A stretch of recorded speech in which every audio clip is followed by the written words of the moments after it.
말씀으로 돌아와서 오늘 사도행전 2장의 말씀으로 개혁된 첫 교회의 모습이라는 제목으로 말씀 같이 나누기를 원합니다. 개혁, 우리 교회가, 우리 교단이 개혁주의 교단입니다. 개혁주의 교단이 대한예수교 장로의 합동측이 개혁주의입니다.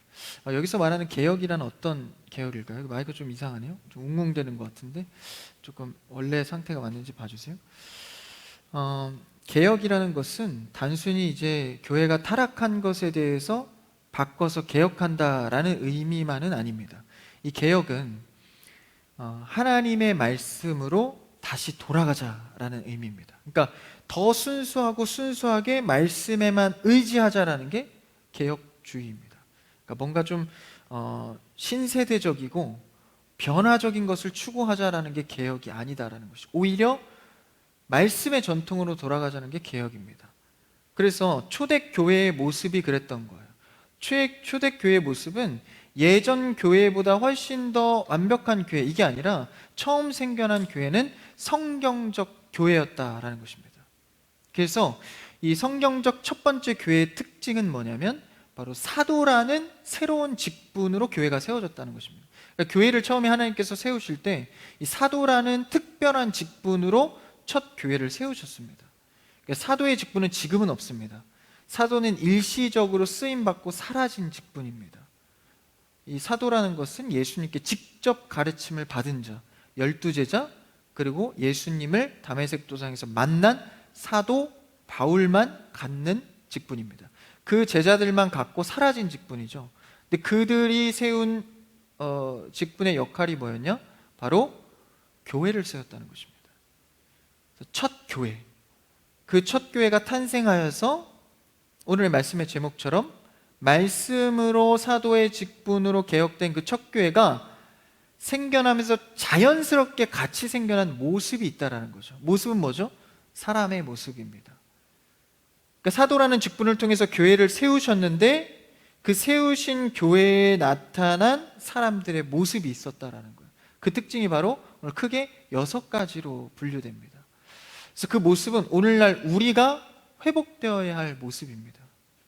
그러니까 이렇게 하면 좋아, 초대교회는 이렇게 했대, 우리가 본받자, 이게 아니라 원래 교회는 이런 모습이었다라는 것이죠. 시대와 문화의 흐름을 타면서 지금 많은 것들이 변형되고 변질되면서 초대교회의 개혁된 모습을 많이 잃었습니다. 그래서 우리가 오늘날 회복되어야 할 것이 바로 이 초대교회의 개혁된 모습입니다. 우리 수련의 주제하고도 좀 부합하죠. 수련의 주제가 교회 하나님의 방식인데 그 부주제가 뭡니까? 에클레시아 리포르만다, 라틴어거든요. 에클레시아, 교회입니다. 리포르만다는 개혁된, 다시 말하면 개혁된 교회는 계속해서 개혁되어져야 한다. 다시 말하면 초대교회의 모습을 우리는 유지해야 한다는 것이죠. 그러니까 새로운 것을 발전시키는 게 아니라 유지하는 데 애를 써야 한다는 것입니다. 여러분, 신앙은 하나님의 말씀을 유지하는 것입니다. 할렐루야.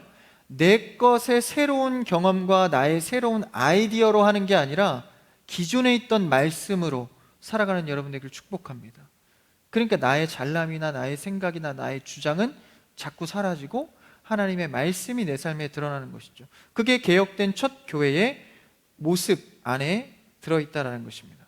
그 말씀을 오늘 말씀에서 살펴보기 원하는데, 초대교회의 원형의 모습이죠. 원래 교회의 모습이 무엇인가, 그 회복되어야 될 제목들이 나옵니다. 그 전에 서두의 말씀을 한번 보죠. 42절 첫 절인데요, 한번 같이 읽어볼까요? 42절 시작. 그들이 사도의 가르침을 받아 서로 교제하고 떡을 떼며 오로지 기도하기를 힘쓰니라. 중요한 첫 머리가 있습니다. 그들의 사도의 가르침을 받아. 그러니까 사도의 가르침을 통하여서 이제 전파되는 내용이 있다라는 거예요. 사도의 가르침. 근데 원문에 보면 이 사도는 한 명이 아닙니다. 단수가 아니라 복수로 쓰여집니다. 사도들이 12명이죠. 사도 바울까지 13명. 사도들의 가르침은 단수입니다. 그러니까 사도들이 많으니까 가르침들 같이 복수로 써야 되는데 원문에 보니까 사도들 가르침은 단수입니다. 어떤 느낌인지 이해가 되시죠? 사도들은 많지만 복음은 하나다라는 것이죠. 우리가 수많은 해석과 수많은 사변적인 얘기를 아무리 덧대더라도 복음은 하나입니다. 교회가 아무리 많고 그 모습들이 다양해도 우리가 전하고 배우는 것은 하나입니다. 여기서 조금이라도 틀어지면 뭐죠? 이단인 거죠. 그래서 우리가 그 말씀의 단수적인 가르침, 복수가 아닙니다. 단수적인 가르침으로 서로 배우고 나눠야 한다라는 것이죠. 그래서 우리는 하나 되는 모임이 되어야 합니다. 가르침이 하나인데 우리의 정신이 여러 가지가 될 수가 있겠습니까? 그래서 이 단수의 가르침을 강조하고 있는 장면이죠. 가르친 자는 많으나 가르침은 하나다라는 것이죠. 설교자도 마찬가지입니다. 오늘날 설교자들이 얼마나 많습니까? 그런데 내용은 늘 복음으로 귀결돼야 한다라는 것입니다. 그래서 많은 교회들이 전파하고 수많은 예화를 들고 적용하지만 결국은 십자가 복음만이 남아야 합니다. 그래서 때로는 가장 좋은 설교가 십자가만 외치고 아무리 재미가 없어도 예수 그리스도만 명확하게 외칠 수 있는 설교가 되어야 한다라는 것이죠. 우리의 가르침과 우리의 배움도 그러해야 합니다. 그래서 초대교회 때도 사도들의 가르침을 받아. 여러분, 우리의 가르침은 늘 하나입니다. 그래서 예수 그리스도도 수많은 사역 중에 뭐가 있죠? 세 가지로 분류할 수 있습니다. 가르치시고 전파하시고 고치시는 사역. 이게 다 뭐로 귀결됩니까? 바로 복음, 구원으로 귀결이 됩니다. 이것을 사도들이 직접 예수님을 목격하고 배웠다라는 것이죠. 그래서 이제 그 사도들이 이제 예수 그리스도의 배움을 직접 받고 목격한 뒤에 가르치기 시작하는 겁니다. 그래서 사도들이 가르침을 받아. 대표적인 사도가 누구죠? 바로 베드로입니다. 베드로의 설교는 사실 설교학적으로는 굉장히 수준이 낮습니다. 막 던지기식 설교거든요. 회개하라. 그러니까 뭐 앞뒤 전후 뭐 설명 그렇게 많지 않아요. 그러니까 설교학적으로 가장 세련된 설교가 스데반의 설교거든요. 스데반은 설교하고 돌 맞았죠. 베드로는 막 던지기 설교 후에 3,000명이나 되는 숫자가 돌아옵니다.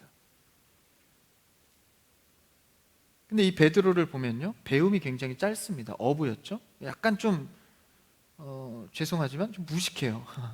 다혈질이고요. 막 성질대로 합니다. 막 회개했다가 다시 배신했다가 막 이러죠. 그러니까 본래의 배움이 없는 자, 좀 말이 심한가요?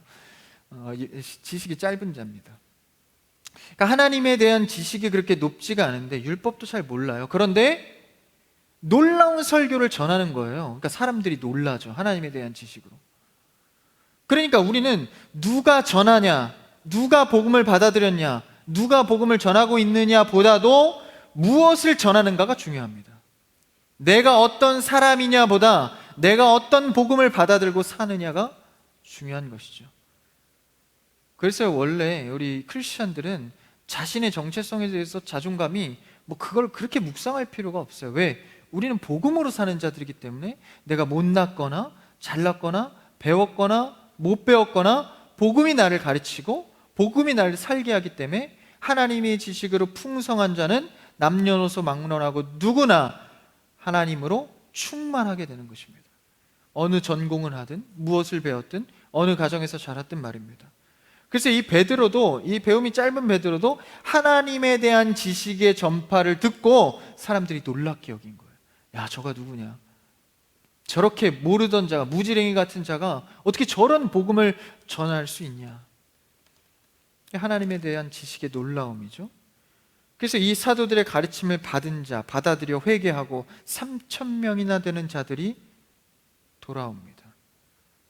그래서 이 사도들의 가르침을 받고 교회가 세워지면서 이제 오늘 본문부터 시작되는 6가지 교회 성도들의 모습이 나옵니다.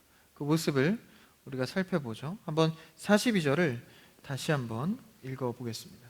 보면 42절 시작.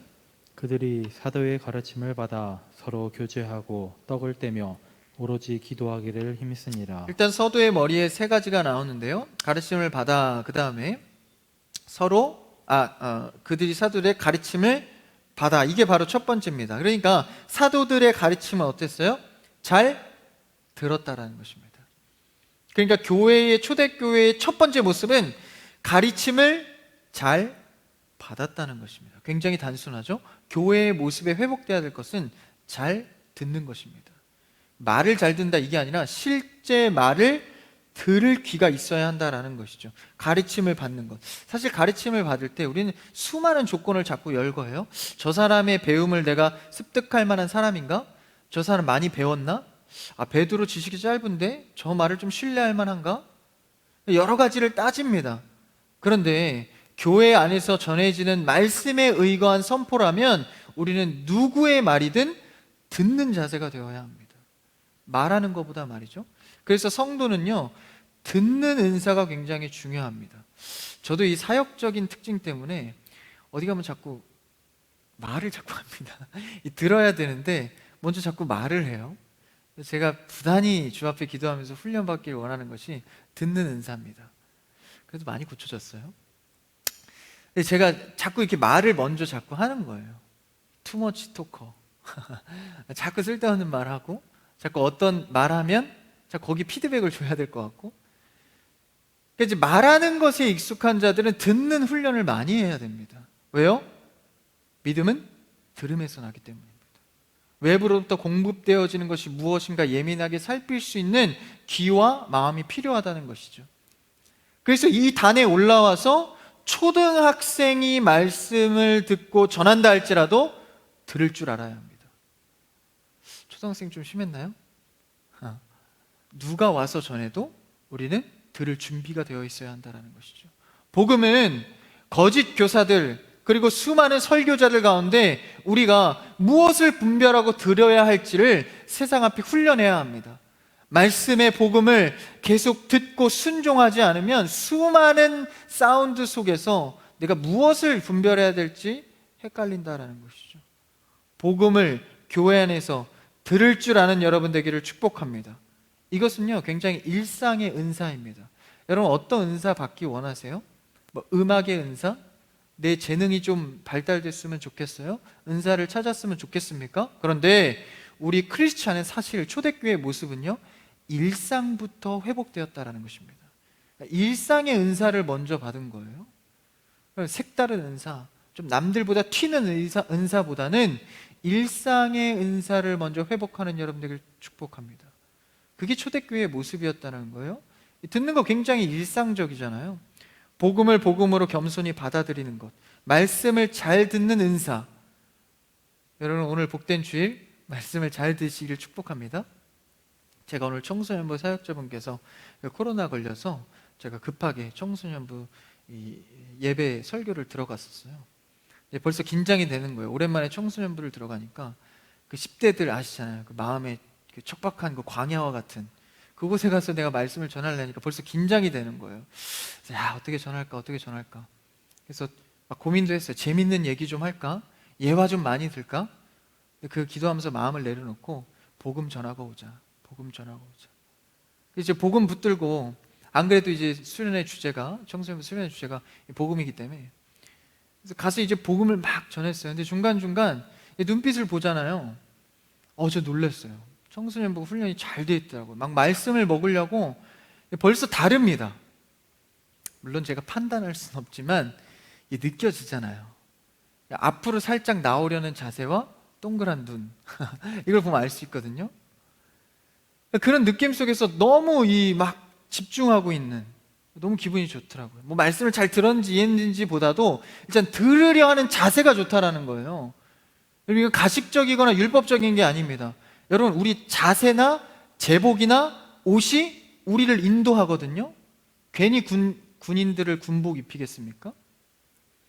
말씀을 잘 듣기 원하십니까? 자세를 바로 하시고 듣는 여러분 되길 바랍니다. 벌써 마음의 자세가 다른 거예요. 내가 오늘 말씀 들어야겠다.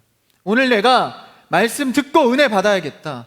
단순한 논리지만 이 일상의 은사가 여러분의 삶을 좌우한다는 것입니다. 색다른 것으로 변화되는 게 아닙니다. 늘 듣는 그 들음의 은사. 여러분, 듣는 은사가 회복되기를 축복합니다. 그래서 베드로의 설교에서 복음만 전했어요. 베드로는 예화 적용 없습니다. 회개하라. 그렇죠? 근데 성령의 역사로 그 들은 자들이 다 어찌할꼬 가슴을 치며 주님을 찾게 됩니다.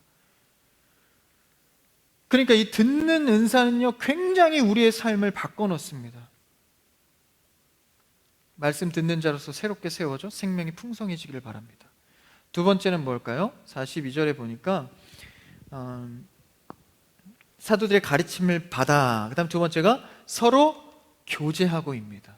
서로 교제한다는 것은 단순히 친해지고 얘기한다는 게 아니라 떡을 떼었다. 그러니까 성찬의 교제를 의미합니다. 성찬은 예수님의 살과 피를 나누는 거죠. 여러분, 교회 안에서 교제하고 믿음의 사람들과 교제할 때 예수 그리스도의 이름으로 교제하기를 바랍니다.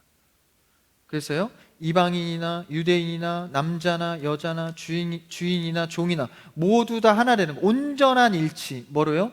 예수 그리스도의 성찬의 은혜로 말입니다. 그래서 요새 가장 안타까운 게 사실 성찬식을 못하는 거예요. 성찬식이 우리 기독교의 3대 은혜의 요소거든요. 예수님의 살과 피를 나누는 거. 그래서 공동의 고백을 하는 거죠. 우리는 예수로 묶여진 가족입니다. 이걸 못해서 참 마음이 안타깝습니다. 이 성찬의 교제로서 떡을 떼며 서로 교제하는 거죠. 여러분, 그래서 믿음의 사람들의 대화는 뭐가 달라도 달라야 합니다. 왜? 예수 그리스도 안에서 하나 된 자들이기 때문에. 그런데 세상의 법들, 세상의 질서, 세상의 눈초리가 교회까지 들어와서 은연중에 서로를 계급화하고 학벌로, 지식으로, 생긴 걸로 나누고 구분하고 은연중에 시기하고 질투하고 박탈감을 느끼고 그런 분위기를 조성해가고, 교회는 초대교회의 모습은 이런 예수 그리스도 안에서 높낮이가 없고 시기하거나 질투하는 분위기가 전혀 없었다는 것이죠. 여러분, 세상의 법을 내려놓고 교회 안에서 훈련되어야 할 것은 이 박탈감의 문제, 계급을 나누는 문제, 그래서 훈련하셔야 합니다. 누구든지 받아낼 수 있고 수용할 수 있고 들어줄 수 있고 말할 수 있는, 그게 바로 교회의, 초대교회의 기능이다라는 것이죠. 근데 그게 어떻게 일어날 수 있습니까? 내가 뭐로 인식될 때? 내가 죄인으로 인식될 때. 내가 사회에서는 어느 정도 내가 이런 위치에 있어, 나는 공부도 좀 하고 나는 이런 직업을 갖고 있어, 이런 걸로 덕지덕지 붙였다가는 교회 안에서 용서받은 죄인으로서의 모습이 약화된다는 것이죠. 우리는 나의 여러 가지 정체성 중에 첫 번째로 서야 할 것은 나는 용서받은 죄인이다.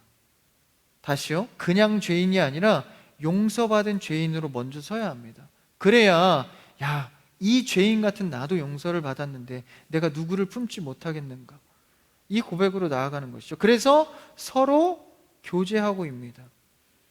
성찬의 교제에 순수한 그 은혜를 누리고 교제할 줄 알아야 한다는 것이죠. 그래서 마음에 공고하고 세상에 지치고 고단할 때 교회에서 위로가 되는 이유가 뭐예요? 하나님 앞에 모두 다 높낮이 없이 용서받은 죄인으로서 서로 서기 때문에. 너의 죄도 나의 죄도 주 앞에 드러나져서 같은 죄인으로서 용서받았기 때문에. 그래서 그러한 정체성이 새로운 가치가 되어서 눈 떠지는 공간이 이 교회가 되어야 합니다. 그래서 서로를 받아들일 수 있고 예수 그리스도의 성찬으로 말이죠. 그래서 그리스도의 그 피로 연합되어 교제한다. 이것이 바로 두 번째 개혁된 교회의 모습입니다. 세 번째는 무엇입니까? 42절 끝에 있죠. 끝에 보니까 뭡니까? 오로지 기도하기를 힘쓰니라. 이것도 또한 일상의 은사입니다. 교회의 탄생 전에, 초대교회가 세워지기 전에 120명이 되는 사람들이 모여서 뭐 했죠? 오로지 기도하기를 힘썼습니다. 여기서 기도하기를 힘썼다라는 것은 단순히 열심히 기도하기를 위해서 노력했다라는 게 아닙니다. 단순한 노력에 힘쓰의 기도가 아니라 헌신했다라는 것입니다. 다시 말하면 찬양 봉사를 하거나 차량 운행을 하거나 방송실에 봉사를 하거나 이런 봉사처럼 기도를 맡아서 책임지고 봉사했다라는 것입니다. 여러분 기도를 얼마나 책임감 있게 하고 계십니까? 내가 급하면, 내가 원하는 거 있으면 그냥 나의 원하는 것에 따라서, 나의 상황에 따라서 하십니까? 그게 아니라 매주 시간이 되면 찬양 봉사를 하고 방송 봉사를 하고 헌금 봉사를 하듯이 기도를 그렇게 했다라는 것입니다. 그걸 표현을 어떻게 한 거예요? 오로지 기도하기를 힘썼다. 여러분 기도하기를 힘쓰는 여러분 되기를 축복합니다. 그래서 기도도요 헌신을 해야 합니다. 시간도 헌신해야 되고 내 마음을 헌신해야 되고, 그렇죠? 내 묵상으로 헌신해야 됩니다. 그래서 이것도 일상의 은사가 기도가 될 수 있는 것이죠. 예수님께서 내 집은 만민이 기도하는 집이다. 기도에 대한 강조점을 두고 있죠. 그래서 이 기도는요, 초대교회도 지금 우리도 그렇고 신앙인의 숨결과도 같은 것입니다. 그러니까 기도를 하지 않으면 살지 못하는 거예요. 숨과 같아서. 그렇게 기도를 인식하고 있나요? 내가 기도하지 않으면 불안해서 살 수가 없어. 기도하지 않으면 뭔가 초조해. 왜 그렇죠? 내 숨결과도 같으니까. 일상의 은사입니다. 사실 기도 없이는요, 성도도 세워줄 수 없습니다. 호흡과 같은 기도를 하는 이 교회와 여러분들이 되기를 바랍니다. 그래서 기도에도 여러 가지 모양이 있죠. 공동의 기도, 합심의 기도, 개인의 기도, 그렇죠? 우리가 반드시 같이 해야 될 것은 뭐죠? 개인의 기도와 합심의 기도가 같이 가야 합니다. 반드시 떨어지면 안 되는 거예요. 개인 기도만 열심히 하는 사람이 있어요. 그냥 합심 기도는 그냥 나 좀 동떨어진 기도 제목. 그러면 밸런스가 굉장히 무너집니다. 개인의 기도만 하는 사람들은 어떤 위험성이 있냐? 자신의 욕심이나 탐욕으로 갈 가능성이 굉장히 농후합니다. 그래서 공동의 기도 제목으로 다시 한번 나를 점검하는 거예요. 하나님의 뜻이 무엇이고 하나님께서 나에게 무엇을 원하시는가? 합심 기도. 그러니까 공익적으로 선포하는 거죠. 이런 기도에 내가 동참한다는 것을. 그래서 이것은 약자에게 힘이 되기도 하고 넘어진 자를 일으키기도 합니다. 그래서 개인의 기도와 합심의 기도는 반드시 같이 가야 합니다. 그럼 교회의 기도 제목, 정기적인 기도 제목을 알고 계십니까? 청년부의 기도 제목을 알고 계세요? 알고 계셔야 한다는 거예요. 언제든 내가 개인의 기도할 때 합심 기도를 같이 해야 됩니다. 그리고 이렇게 모여서 예배할 때 같이 기도하는 것. 그러니까 공동의 고백으로서 같은 하나님 안에서 내가 무엇을 고백해야 되는지를 점검하는 것이죠. 그래서 그것이 초대교회의 첫 모습이었다는 것입니다. 그래서 기도의 방법과 기도의 제목을 설정하는 것 굉장히 중요하죠. 그것이 개인과 공동의 기도를 통하여서 배워갈 수 있다는 것입니다.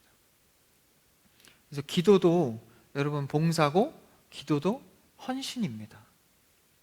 내가 그냥 내 맘대로 하는 것이 아니라 합심의 공동의 기도 속에서 봉사할 수 있는 여러분의 기도가 되어야 하는 것이죠. 그래서 어떤 자신의 부지런함이나 노력이 아니라 일정 부분 아예 정해진 것이죠. 기도는. 그래서 여러분 기도로 많이 나아가는 여러분 되길 바랍니다. 그래서요 어제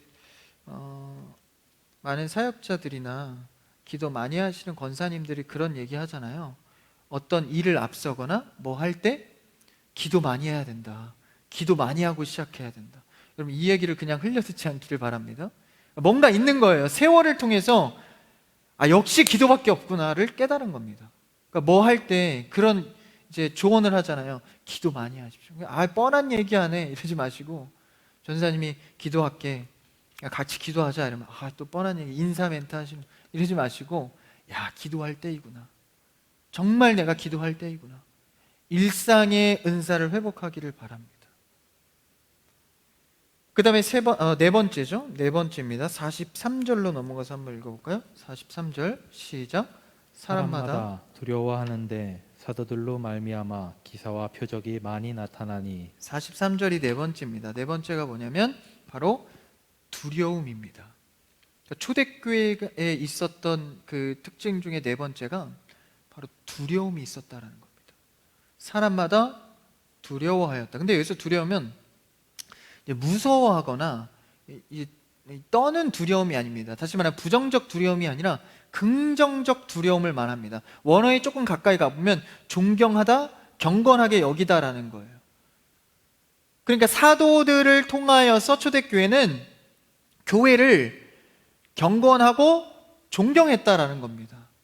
그리고 교회 안에서요, 이 모임과 또 사역자, 리더들 서로 간에 서로를 경건하고 존경하고 교회를 사랑할 수 있어야 합니다. 거룩한 두려움이라고도, 부담감이라고도 말할 수 있겠죠. 그러니까 이 사도들은 아까도 말했다시피 예수님의 가르침을 직접 받은 자들입니다. 이 사도들로 말미암아 43절에 보니까 기사와 표적이 많이 나타났대요. 그것을 보고 두려워했다는 거예요. 왜?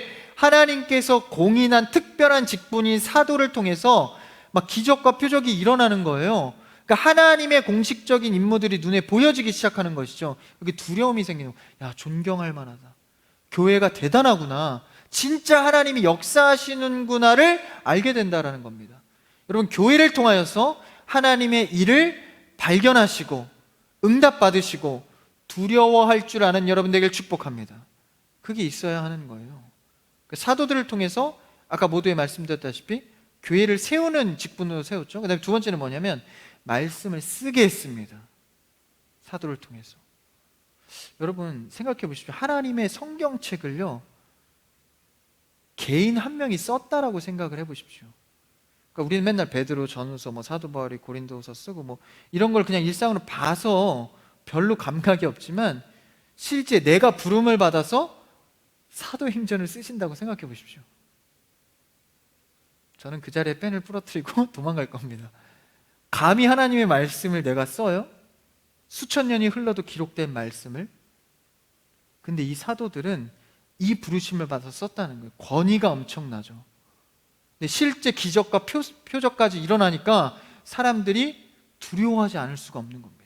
사도는 곧 뭘 세웠다고요? 이 권위로 교회를 세웠다는 겁니다. 사도의 권위로 세워진 이 교회가 하나님께서 쓰신 직분으로 말이죠. 그럼 우리가 이 교회에 대한 경건함과 두려움이 있어야 한다는 것입니다. 자기 조금 마음에 안 든다고, 시험 든다고 그냥 교회 박차고 나가 다른 교회 가면 되지, 널린 게 교회인데, 그게 아니다라는 거예요. 교회에 대한 두려운 마음을 가져야, 존경을 가져야 한다는 것이죠. 그래서 서로가 서로에 대해서 귀하고, 참 이 크리스찬 교회에서 하나님께서 짝지어준 형제와 자매가 너무 귀하고, 귀하지 않습니까? 저는 청년부를 바라볼 때 늘 귀해서. 그래서 이러한 마음들이, 두려운 마음들이 사라졌다라는 거예요. 오늘날 교회에. 교회를 마치 학원 다니듯 그냥 내 어떤 마음의 수련에 의해서 여타 종교로 전락해버린 겁니다. 교회는 하나님의 권위 속에서 긍정적 두려움이 있어야 합니다. 세상 사람들도 믿는 자들도 말이죠. 이제 교회가 몇 개의 교회를 통해서 어떤 타락성이나 놀림거리가 되고, 그래서 교회를 핍박하거나, 그렇죠? 권위의 교회를 무너뜨리려 하고, 감히 말이죠. 이런 표현을 씁니다. 감히 교회를 대적해요? 감히 주의 말씀을 가진 자를 대적해요? 감히 주의 말씀을 순종하는 자를 대적해요? 오늘날 너무 쉬워졌다는 겁니다. 여러분이 스스로 교회의 권위와 말씀의 권위를 회복하는 여러분 되길 축복합니다. 사도들의 이 가르침을 통해서 말이죠. 그 다음 이제 다섯 번째, 44절 45절에서 다섯 번째를 말하고 있는데 한번 읽어볼까요? 44절 시작. 믿는 사람이 다 함께 있어 모든 물건을 서로 통용하고 또 재산과 소유를 팔아 각 사람의 필요를 따라 나눠주며. 이 다섯 번째부터 이제 부담스러워지기 시작합니다. 각 자신의 소유를 팔아서 막 나눠주고, 그렇죠? 난리 났어요. 막 통용하고 팔아서 막 주고. 이게 초대교회의 다섯 번째 모습입니다. 여러분, 말씀은 실제입니다. 이렇게 해봐라가 아니라 우리는 부담스럽지만 거룩한 부담감을 갖고 이행해야 합니다. 여기서 보면 나눔이 발생됐어요. 그러니까 이단처럼 자신 재산 팔아서 다 갖고 오세요, 이런 게 아니라 이들은 스스로 서로 이렇게 한다니. 서로. 그러니까 여기서 서로는 내가 먼저 할 거야 라고 하는 서로입니다. 서로 먹겠다고 나선다 할 때 서로 있죠? 그 서로입니다. 그러니까 너도 나도 먹겠다고 하면 그 말, 사도행전 4장 32절에 보면 한번 읽어볼까요? 사도행전 4장 32절 같이요. 시작. 믿는 무리가 한 마음과 한 뜻이 되어 모든 물건을 서로 통용하고 자기 재물을 조금이라도 자기 것이라 하는 이가 하나도 없더라. 서로 나서서 자기 것을 조금이라도 나눠주려고 통용하고, 그렇죠, 공동의 것으로 여기고. 왜요? 32절에 보니까 자기의 것이라고 하는 이가 없다는 거예요. 이게 내 뜻으로 나에게 주어진 게 아니라는 걸 깨닫기 시작하는 겁니다. 뭘 통해서? 교회를 통해서. 교회 생활을 하고 주님을 알다 보니까, 아, 이게 내 게 아니구나, 하나님께서 허락하지 않고는 나에게 올 수 있는 게 없구나를 깨달은 거예요.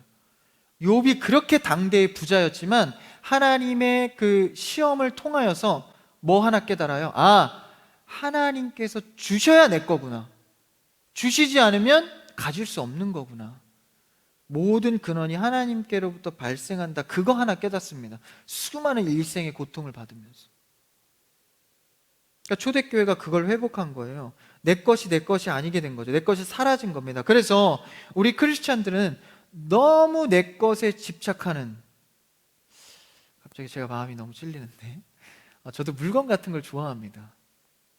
자매들 그런 뭐 소소한 소품 같은 거 좋아하시죠? 저도 굉장히 좋아하는데, 어디 가면 뭐 구경하는 거 좋아해요. 그래서 뭐 하나 가지면 뭐 비싸고 안 비싸고를 떠나서 저는 막 포장지까지도 잘 안 버려요. 너무 솔직했나요? 그래서 막 이쁘면 쇼핑백 같은 것도 막 안 버리고. 근데 그런 거 집착하다 보니까 내가 갖는 것에 대해서 하나님께서 은혜를 공급해 주셨다는 이 개념이 자꾸 사라지더라고요. 제가 한번 장롱을 열어서 막 포장이 이런 게 많길래 싹 다 버렸습니다. 나를 단련하는 마음으로. 그러니까 이 사람이 집착하다 보면 내 거, 내가 가진 거, 내가 노력해서 얻은 것, 하나님의 은혜의 근원을 망각하게 된다는 것이죠. 그래서 초대교회가 회복한 것이 무엇입니까? 바로 내 것이 아니구나, 내 것이 사라지고, 그럼 내 것이 사라지면 어떻게 해요? 하나님께서 나에게 공급해 주셨든 나도 나누리라. 사회에서 어떤 이렇게 봉사식으로 내가 사회에 환원하고 나누는 그 개념이 아닙니다. 그 개념이 달라요. 그 개념은 뭐예요? 가진 자가 못 가진 자를 돕는 거예요. 근데 우린 그 개념이 아닙니다. 예수 그리스도가 가난하게 되어서 우리를 부하게 만드셨으니 그 은혜를 나눌 뿐인 거예요. 하나님의 것을. 착각하면 안 됩니다. 형편 되는 자가 안 되는 길을 돕는 게 아닙니다. 내가 형편이 안 돼도 내가 주의 은혜로 같이 공유하고 나눌 게 무엇인가를 고민해야 합니다. 꼭 돈으로만 나눌까요? 시간과 건강과 은사로 충분히 나눌 것들이 너무나도 많습니다. 나에게 공급해 주신 하나님의 것으로 나누는 것이 진짜 우리가 서로 통용하는 겁니다. 가진 자가 못 가진 자를 돕는 게 아니에요. 그래서 못 가진 자가 오히려 가진 자를 도울 수 있는 것도 크리스찬들의 모습입니다. 서로의 것을 통용하는 것. 그래서 그런 물질의 나눔을 통해서 또 뭐까지 이루어집니까? 복음까지. 그러니까 우리는 윤리적 구제가 아니에요. 돕고 좀 잘 되게 하기 아니라 그 속엔 반드시 뭐로 귀결되죠? 복음. 예수 그리스도로 나누는 것이죠. 그래서 어떤 휴먼적인 사람의 동정심으로 하는 게 아니라 복음의 구제 차원, 복음의 마음으로 나누는 거예요. 그래서 나는 봉사적 차원으로 내 걸 나눴는데 복음의 마음으로 나눴다. 이 뭔 차이가 있어요? 똑같이 100만 원을 도왔고 나는 복음의 차원으로 도왔어요. 뭐가 다를까요? 나중에 하나님께서 쓰시고 일하는 게 다릅니다. 이걸 통해서 복음으로 한 자들은 반드시 거기서 주의 열매가 맺어집니다. 이건 따뜻하고 뭐 기분 좋고 보람되고 이런 게 아니라는 거예요.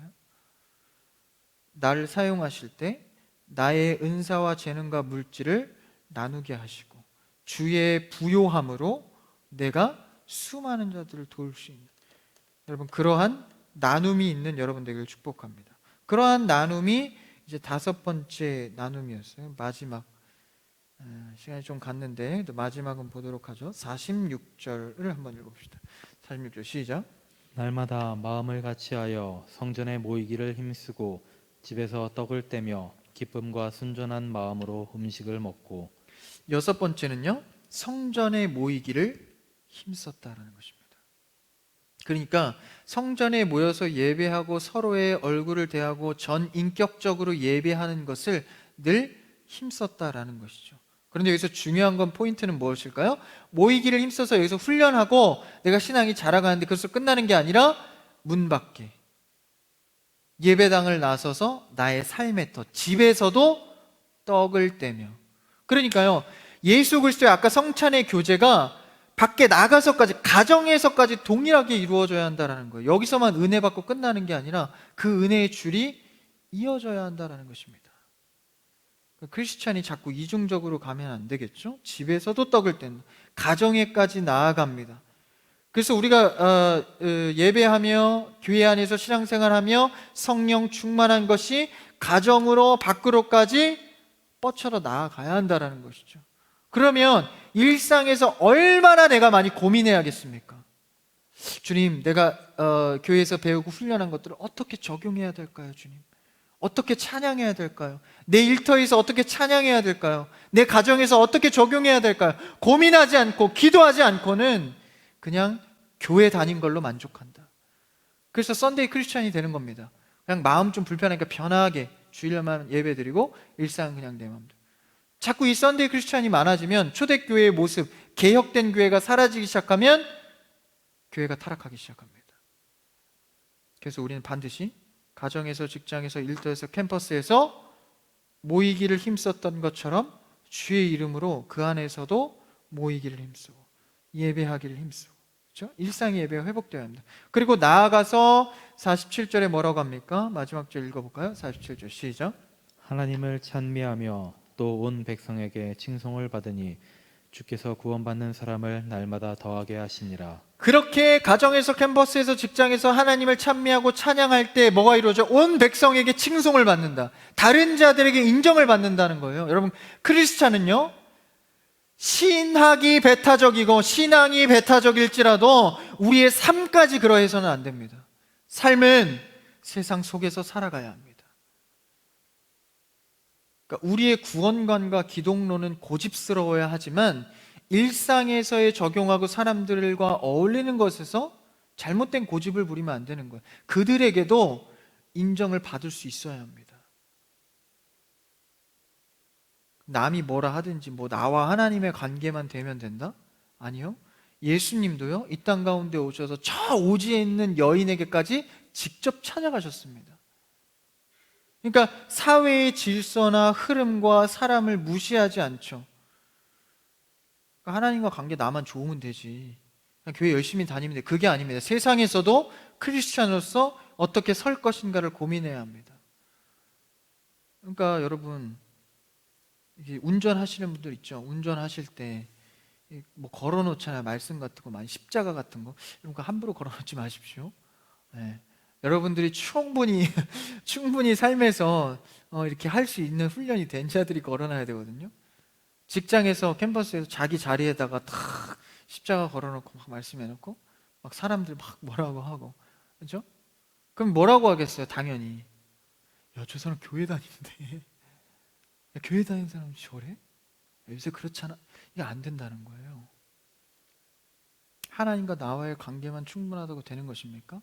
하나님과 나와의 관계가 충만한 자들은 결국 사람들 앞에서 그것을 적용하게 되어 있습니다. 그게 애써야 한다라는 거예요. 신경을 안 쓰는 게 아닙니다.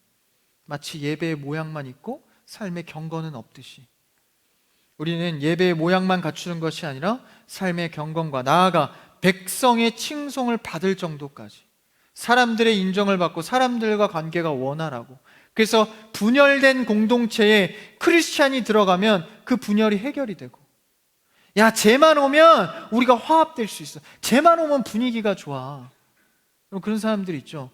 이렇게 끼기만 하면 분위기가 갑자기 확 밝아져. 저는 아닌 것 같아요. 제가 가면 갑자기 조용해지고 그러면 안 된다는 거예요. 가슴이 기뻐지고 갑자기 환영하고 싶고 환영받는 자, 그렇죠? 가정에, 성전에서 모이기를 힘쓰고 가정에서, 일터에서, 사회에서 인정받고 칭찬받는 그런 크리스찬 되기를 축복합니다. 말씀을 정리합니다. 여러분, 우리는 개혁된 첫 교회의 모습을 회복해야 합니다. 이 6가지 모습이 나 개인과 이 크리스찬 교회 위에 가득하기를 원합니다.